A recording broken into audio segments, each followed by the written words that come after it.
প্রতিদিন একই রকম রান্না একই রকম টেস্ট। তো আজকে একটু ভিন্ন রকম রান্না করতেছি। মশলাটা আজকে বেটে রান্না করব, আর বাটা মশলার স্বাদ কিন্তু একটু বেশি হয়। তো এখানে রসুন নিয়ে নিয়েছি 3টে, আর একটু আদা, 2টা পেঁয়াজ, আর 1 চামচের মতো জিরে নিয়ে নিয়েছি। তো সবগুলো মশলা একসাথে আমি বেটে নিচ্ছি। আজকে পাটায় বেটে রান্না করব।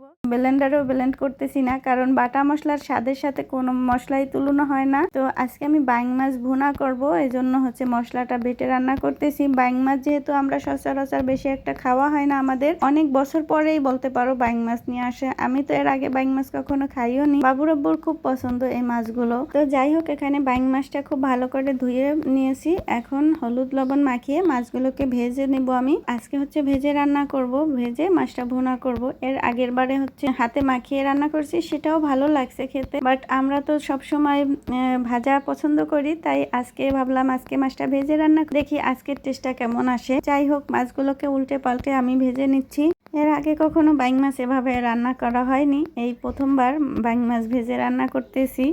অনেকে হয়তো বা ভেজে রান্না করে, অনেকের অনেক পছন্দ, কিন্তু আমার তেমন একটা পছন্দ না, মোটামুটি। কিন্তু বাবুর ওপর বেশি পছন্দ, তার জন্যই বিশেষ করে রান্না করতেছি আজকে।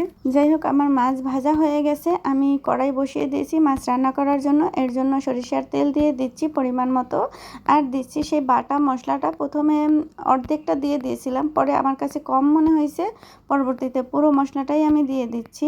এখন দিয়ে দিচ্ছি মরিচের গুঁড়ো 1.5 চা চামচ, আর হলুদের গুঁড়ো 1/2 চা চামচ দিয়েছি।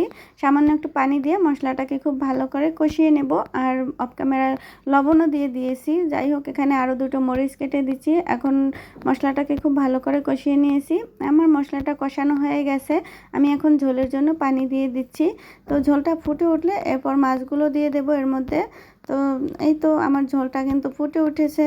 তো এখন ভেজে রাখা মাছগুলো দিয়ে দিচ্ছি। এখন অফ ক্যামেরায় কিছুক্ষণ রান্না করে নেব। তো দেখতে পাচ্ছ বন্ধুরা, অফ ক্যামেরায় পুরো মাছটা আমি রান্না করে নিয়েছি। এখন শেষ সময়ে উপর থেকে ধনিয়া পাতা কেটে দিচ্ছি। তো বন্ধুরা, আমার আজকের রেসিপিটি তোমাদের কাছে কেমন লাগলো অবশ্যই কমেন্টস করে জানিয়ে দিও। ভিডিওটা ভালো লাগলে লাইক অ্যান্ড শেয়ার করে দিও তোমাদের বন্ধুদের মাঝে। আমি একটা বাটিতে বেড়ে নিচ্ছি। আল্লাহ হাফেজ, আসসালামু আলাইকুম।